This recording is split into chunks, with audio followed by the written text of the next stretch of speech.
Hello everyone and welcome to the third edition of GameChanger Conversations. Today we are privileged to have in our midst somebody who's been associated with India's technology, startup, entrepreneurship and venture capital ecosystem for more than 2 decades now. It's our privilege to have somebody who's been a mentor to a number of startups, including our firm as well.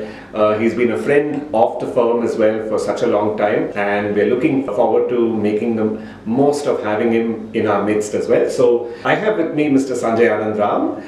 Sanjay has been a fund manager in the past, a very active angel investor, somebody who writes extensively about the technology ecosystem in India, and also mentors a number of startups apart from being on the board of several reputed public listed companies. Welcome Sanjay, and really glad to have you with us. Thank you for having me. It's a wonderful pleasure to be here and to see the amazing growth of GameChanger Law, and it's really wonderful to be here this morning. Thanks so much. So Sanjay, we are obviously the objective of this conversation is to get your thoughts on some of the most contemporary issues around a couple of industries which you track closely. One is of the sports industry and two is the technology industry as well. Let's start with the sports industry. It's of course an industry that we are very bullish about. We've done a lot of work in this particular space as well. But there are a number of questions that sophisticated students of sports management as well as practitioners of sports management, sports law in India still don't have answers to.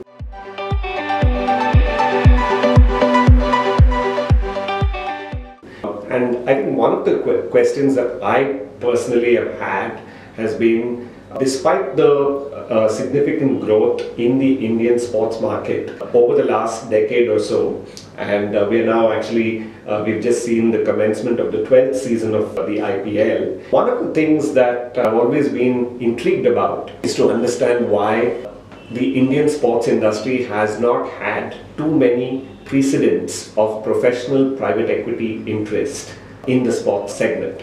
And so therefore the question to you is, what could be some of the underlying reasons traditionally, and how do you see investor interest in this industry?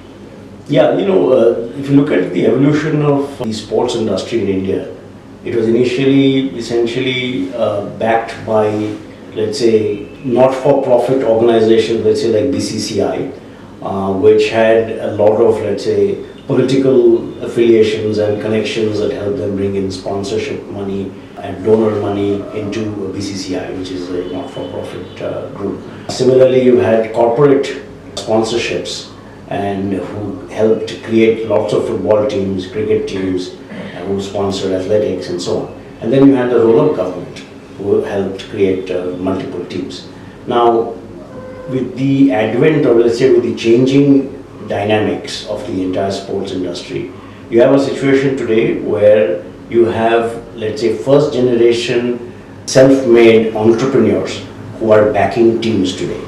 And these are people who have made money, who have a passion for the sport that they're interested in backing. And we're seeing their arrival on the stage today. For example, if you look at, let's say, Quest in East Bengal is one such example. Or you've got people like Ronnie Screwvala, who's involved with sports leagues of Kabaddi, for example. Then you've got celebrities like Sachin Tendulkar or Abhishek Bachchan or multiple others, like Bhutia has his own football team. So you're seeing the emergence of a new class of investors who are backing teams or sports in their own way. Corporations are now beginning to loosen their purse strings with regard to investing into not just sports but in developing talent, in creating professionally run, managed leagues, and most importantly, the role of media. So it has to be a confluence of media which essentially drives viewer interest. It has to be at grassroots levels upwards, participation from the entire ecosystem. And of course you need the investors to come in. Investors will come in last, particularly the private equity investors, because private equity investors are not in the business of doing what is refer to as science projects. They want a neatly baked proposal where in a visible time frame of, let's say, 5 to 7 years, they see a clear path to making money and therefore generating returns on their investment.